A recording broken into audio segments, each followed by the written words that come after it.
এবার মুখ খুললেন আর্জেন্টিনার হেড কোচ লিওনেল স্ক্যালোনি। বিশ্বকাপ ফাইনালের হারের 7 দিন পর স্ক্যালোনির আবেগঘন খোলা চিঠি। 2026 বিশ্বকাপ ফাইনালের স্বপ্নভঙ্গের এক সপ্তাহ পর অবশেষে নীরবতা ভাঙলেন আর্জেন্টিনা জাতীয় ফুটবল দলের প্রধান কোচ স্ক্যালোনি।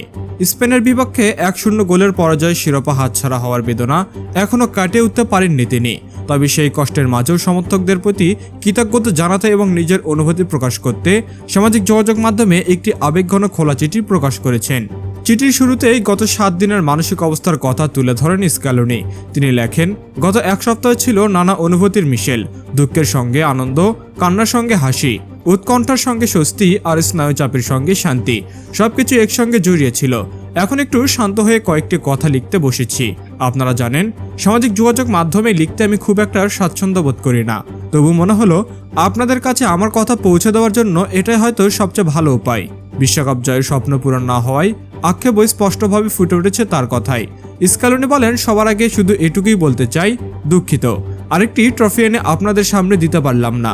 যদি সেটা পারতাম, হয়তো অন্তত কয়েকদিনের জন্য হলেও জীবনের সব কষ্ট ভুলে থাকতে পারতেন।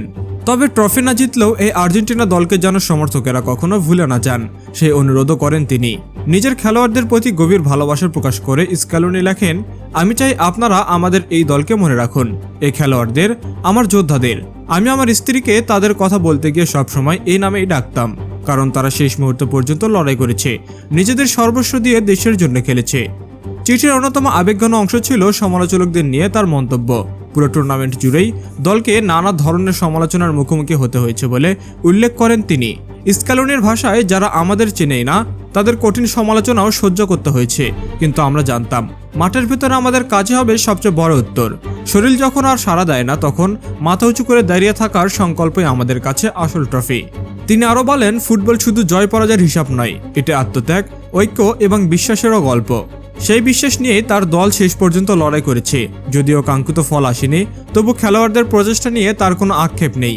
চিঠিতে coaching staff, Argentina football association, AF এর কর্মকর্তা কর্মচারী এবং দলের সঙ্গে কাজ করা প্রতিটি মানুষের প্রতি আন্তরিক কৃতজ্ঞতা প্রকাশ করেন স্ক্যালোনি। তিনি লেখেন, আমার কোচিং স্টাফ, খেলোয়াড়, আর্জেন্টিনা ফুটবল অ্যাসোসিয়েশন সব কর্মকর্তা কর্মচারী যারা নীরবে আমাদের জন্য কাজ করে গেছেন, আপনাদের প্রত্যেকের প্রতি আমি চিরকৃতজ্ঞ। আপনাদের ভালোবাসাই আমাদের সবচেয়ে বড় শক্তি। একই সঙ্গে আর্জেন্টিনার কোটি কোটি সমর্থকদের প্রতিও বিশেষ ধন্যবাদ জানান এই কোচ।